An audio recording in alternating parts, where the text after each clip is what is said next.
Nations at the COP29 summit have managed to reach a deal on climate financing after 2 weeks of fraught negotiations. But many delegates have denounced the outcome, saying it falls far short of what's needed.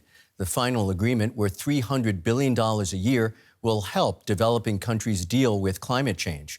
Wealthy countries who've historically been the largest emitters will lead the payments. A deal is finally struck.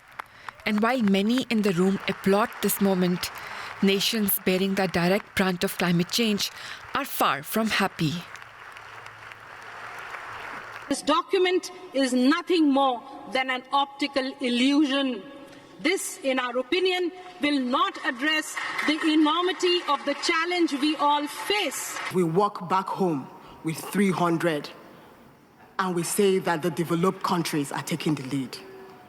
This is an insult. $300 billion till 2035 is a joke. And it's not something we should take lightly.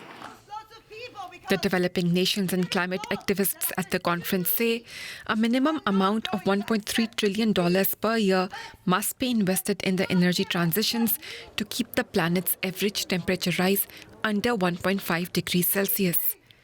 Scientists believe beyond that threshold, global warming will become more dangerous and harder to reverse. According to the World Meteorological Organization, 2024 is on track to be the hottest year. No deal is better than a bad deal. But after more than 2 weeks of deliberations and rejection of the drafts, Western industrialized nations see the deal as a major step. COP29 will be remembered as the start of a new era for climate finance. And the European Union and its member states will continue to play a leading role. But despite this optimism, speakers from one developing country after another, from Bolivia to Nigeria to Fiji to Pakistan and India, describe the deal as unfair. Let's get more on the story from DW correspondent Leonie von Hammerstein. Leonie, square something for us. Some might say $300 billion sounds like a lot of money. Why are developing countries so upset? Well, we have to talk about the scale of the problem that these 300 billion are going to try to face and solve. And developing countries are saying it's just not enough to really shift their energy systems from fossil fuels to renewable energies. I mean, let's think about the scale of that. Even just in the US, you know, the Inflation Reduction Act saw a much bigger investment into the green economy, into boosting the green sector and transitioning to renewable energies than these 300 billions, and they were meant for all developing countries.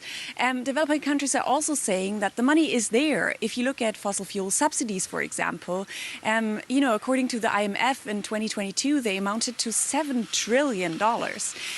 So compared to sort of these huge, immense figures, these 300 billion are just not that much. What developing countries are also upset about is that they say that the richer developed nations are sort of they're evading their responsibility and legal obligation under the Paris Agreement to really provide a big chunk of that finance. And they're saying that, you know, by sort of diluting down this paragraph by, yes, having developed countries in the lead, but also adding sort of these opening some doors for other contributions to also count towards those 300 billions, that developed countries, richer nations are sort of evading their climate debt and their responsibility. And that's what they're really upset about, because at the end of the day, it's one thing is about transitioning energy systems away from fossil fuels. The other is adapting to the impacts of the climate crisis that are already happening, especially in the most vulnerable nation, but across the world. You know, rising sea levels, extreme heat, and that all costs money to adapt infrastructure to that new reality. And, you know, experts say it's something that will obviously, a delay in action will just be more costly in the future. So the time to do something is now. And so this big investment is needed now and not, you know, in the far future, and not, you know, when it's too little. Some delegates upset, and other delegates gave the deal a standing ovation. You've had conversations in the hallways there. Do richer countries believe developing countries ask for too much and that the deal they're taking home is a good one? Well, as these things go, let's remember we're at a big climate diplomacy event and 200 nations have to agree on something. So rarely do countries walk out of there and everybody is happy and achieved all they wanted. It's always a matter of finding compromise.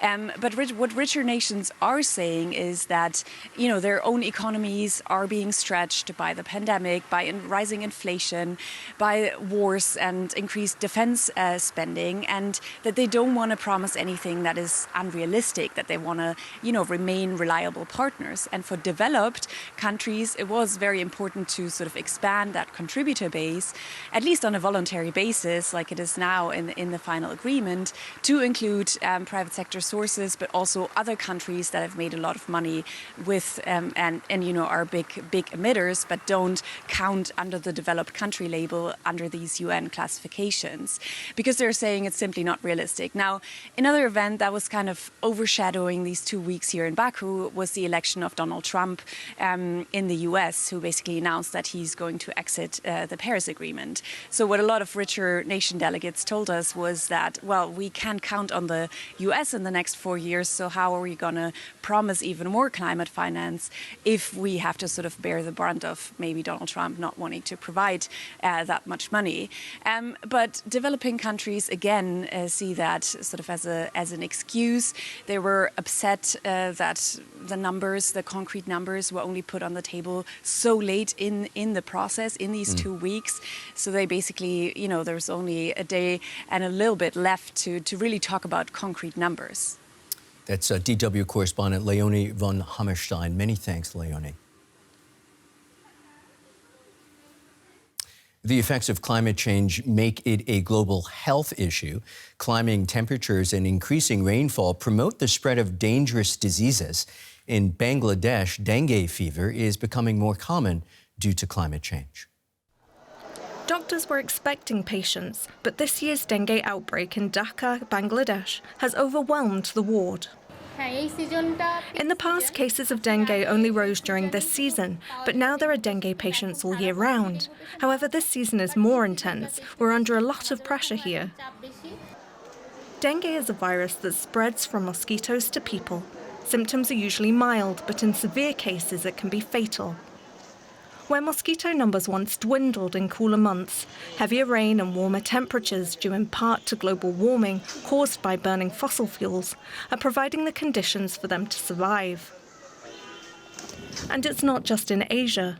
Spraying insecticides in Europe to kill off the invasive Asian tiger mosquito, which transmits dengue and other viruses like chikungunya and Zika, has become more necessary as they move north. Found in 8 European Union countries in 2013, just over a decade later, the species is fully established in 13, including France, Germany, Austria and Hungary, and has been introduced in a further 6. In 2023, there were dengue outbreaks in Spain, France and Italy. Changing rain patterns and warmer conditions in the United States are also leading to further spread of disease from some species of ticks and mosquitoes. People will be more exposed, health systems will have to cope with an increased burden of disease associated with these pathogens spreading. And in particular, we're going to see new locations starting to suffer from the impacts of infectious disease transmission in locations that were previously considered relatively safe. Extreme weather events worsened by rising temperatures are also taking a toll on human health. Severe drought in some regions has decimated crop harvests, leading to undernutrition. Flooding can lead to contamination of water sources, causing outbreaks of illnesses like diarrhea. The World Health Organization estimates there will be another 250,000 deaths per year between 2030 and 2050 from health conditions linked to climate change. So what we need to do is quickly adapt to the high temperatures that we're already seeing, and we know that now will continue to rise inevitably, but also to reduce our greenhouse gas emissions. Without action, say experts, scenes like this in Dhaka are likely to become more common across the globe.